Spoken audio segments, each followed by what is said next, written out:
Ladies and gentlemen, this is internet personality Vangelus, and TFcon 2011 is mere weeks away as of the time of this recording.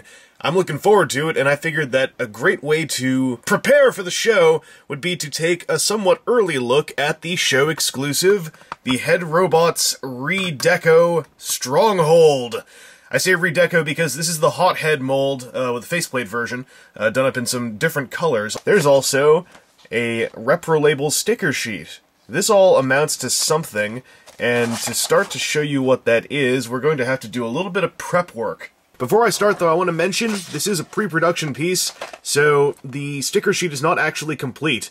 I think there might also be a sticker for the little stat readout that you got on old G1 headmasters when you plug their heads in. That's what I have been told anyway. I'm not sure how that'll all pan out, but this is not entirely indicative of the final product. Also, I'm totally shining lights in your face. Can you deal with that? Can you deal with that? Can you deal with that? First, you've got to remove 3 screws from the back of Onslaught's head. I reassembled the head after removal for the sake of keeping bits organized. Next, do not do what I'm doing here. I wanted to remove the claw shovel things from the front of the alt mode and thought I had to disassemble the shoulders. All I had to do was maybe loosen a screw and then just pull the part out. Mea culpa. Next, it is highly recommended that you do some paint work. I went over all of the olive bronze paint apps with 2 coats of Tamiya chrome silver to cool down the color scheme and match some of the existing silver, as well as the silver on the sticker sheet. I then went over all the orange parts in red to make them a bit less warm. I used Mr. Color Red, and honestly recommend something different as it was too thick and unsoluble in water. Not a pleasant experience. Finally, I applied the special repro label sticker sheet. Be careful and use something unabrasive like the side of a toothpick to adjust and smooth the stickers down.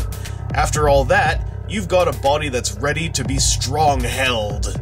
Between the repro label stickers and the altered color scheme, Stronghold's vehicle mode draws out the bluer side of the base plastic color, as opposed to the greens enhanced by the original Onslaught colors. Also, I really dig how the head robot himself can be placed in the faux cockpit section. And since it is basically the Onslaught toy, you still have the doofy roll-in sound gimmick thing.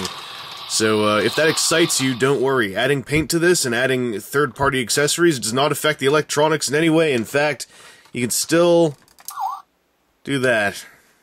Lovely. As well as this one. Isn't that exciting?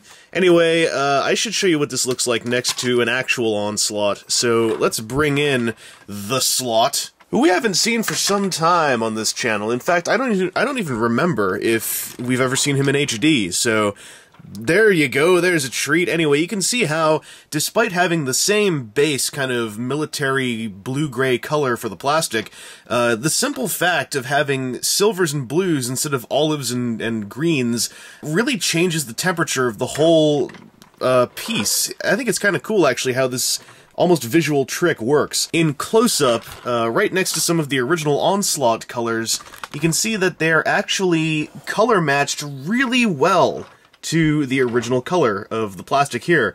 So this is some Onslaught plastic, here's some Headrobots plastic. I really love how close they got, and that's kind of what drove me to not want to even consider repainting this stuff gray, because this was already color-toned really nicely. So I kind of dig that. And the little Headmaster man is inside here, sorry, the Headrobots man. And if we pull him out, we can take a look at him later on. He has no real seat in there because this wasn't designed to hold a guy, but I kind of like how this hatch did end up serving a purpose. And these guns up here are actually modularly placeable. There's a bunch of little holes in this box. This box just kind of clips into some grooves over here, and you can stick the guns really into any holes you want. I mean, as far as boxes go, this box has a lot more holes in it than your average box, and it's ready to take pegs right up its holes. In any direction, in any combination. And I gotta say, it's a brave box, and I gotta give it some props. But let's take a look at the little Headmaster robot man, because he's got some qualities of his own that are worth discussing. This guy is tiny, and for that I have to give some big props on his sculpt work. Sadly, he lacks a lot of paint, but I can understand if his diminutive stature prevented Headrobots from sorting out a way to add any apps to his robot mode.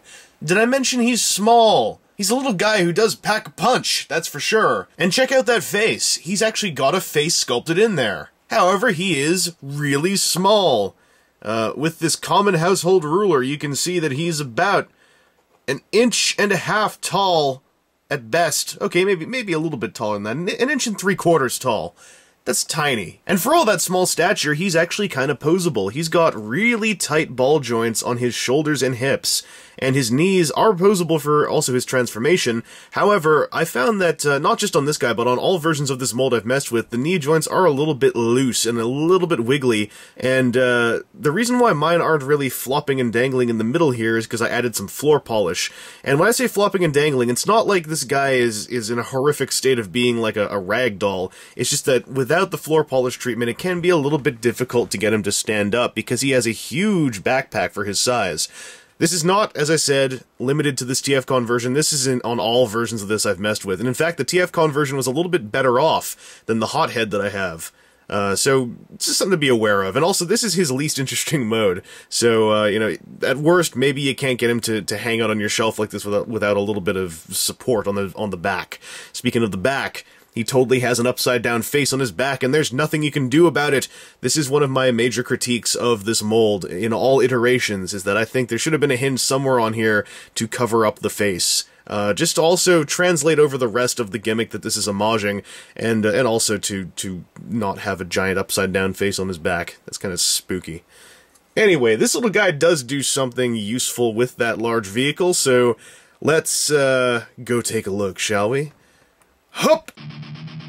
Hold the line, fellow Autobots! Prepare for war, but strive for peace! Stronghold! Transform!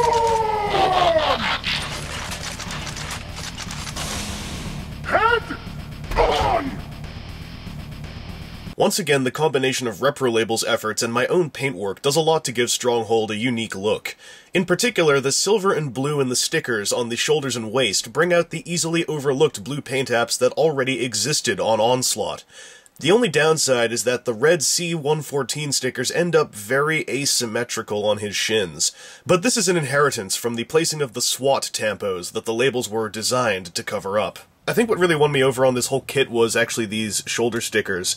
They do so much to change the look of his entire upper body just by bringing out so much more blue. These ones also do a little bit to pop out a little bit more red and make his color scheme just seem a little bit more varied and a lot less olive and green. How much less olive and green? Let's put Onslaught down next to him and get a side-by-side comparison. You'll see just how many differences there are here. And, again, I did some paint work, which is something that you're not going to get bundled in with the Headrobot stuff, but it is not hard paint work to do. You just have to paint over what's already there. The patterns are all laid out for you. And just to crowd this scene up even more, let's throw in the other Headrobots figure I've got, which is Hothead. And, there you go. Have you ever wanted a whole lot of Onslaught? Because now I have like 3 of them. And I don't really mind. Messing with 3 copies of this toy over and over again for so long kind of made me realize I dig this design. Oh, and also, you see how the missing spike things also change the look of him? I think they actually really help. They give him kind of a fortress-like structure to his shoulders, matching his name of Stronghold. Anyway, let's take a look at some of the plastic that Headrobots packs in with this kit and how it can add so much to the robot mode. So let's get the negative right out of the way. That box that was on the vehicle mode splits in half and the bottom half kind of just stays behind. Unfortunately, it also means you can't raise up the rear skirt, so when you have the Headrobots kit on this mold, it does have a really long butt flap and all this exposed stuff. I don't really mind that much, because you don't look at this guy from the back very often, and one could see this as adding some techie detail to the rear end of Stronghold, but it is, I think, the only real negative effect brought on by some of these bits. And you know what? If you want, you can just pull it off and leave it out. But coming up here, the other half of the box plugs onto the tank cockpit flap thing, and it is full of little peg holes, and you get these 2 guns. He can also hold on to these guns, but I actually like to stick them in like this to give him even more of a tower look. Because I like the idea of Stronghold having this fortress-like, maximized tower deal going on in his aesthetic. I'm not sure why. This giant rifle is really well designed for all those ports, because you've got a peg here and a peg here, so if you want, you could totally mount it, like, next to his head, like I've got on Hothead. But I like the idea of Stronghold just having this one big rifle. As I said, it makes him feel really maximized, and like, if he were in charge of a fortress, he would totally be the supreme commander, towering over everyone else. As for the head itself, this is the face-plated head. Headrobots has two different heads for this, and the Hothead actually used this on his first release. But I think this looks way better, actually, on Stronghold. I love the strong combination of blue and gray with that lovely, lovely blue visor. Unfortunately, though, the visor does not carry the light piping through, as if I push his magic button... if I push his magic button... There we go. There is a light going off under there, but you totally can't see it, even when I move him into the dark. So, on the bright side, it's a red LED, and that would look odd coming through blue, but, I wish there was some way to appropriate that light, like even if you could swap in a blue LED and have it shine through the lens, that would be really neat. You might notice also I haven't actually plugged it on all the way, because if you plug this head on all the way, it's posable like Onslaught's head was, which is it can swivel, and it is designed to clip on this hard, but when it's on like this, you'll notice he also is kind of always looking downwards, and I'm okay with that, but I actually like to plug it on sort of halfways, because if you don't stick it on all the way, you actually get this kind of pseudo ball joint, and it's able to, through sheer friction, hold a lot of these poses. Sometimes it'll pop off while you're doing this, but I like this a whole lot more, because it also means you can have him look straight ahead, you can have him look up, and I think this adds way more character to this mold, and it also makes it look a whole lot less like Onslaught. So, this is where I think Headrobots made a real big victory, and I wouldn't be surprised if this was intentional, in that they've kind of allowed you to enhance one of the weaker points of Onslaught, that being his lack of a ball-jointed neck.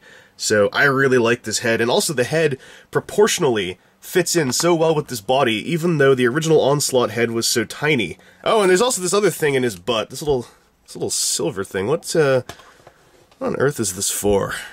Let's find out, ladies and gentlemen! Whoa! Head on, baby! Alright, so that adapter basically lets you use Stronghold as a G1 headmaster, and adds a neck rotation to what were otherwise somewhat brickish old G1 toys. It even has a stat rating, it's really cool.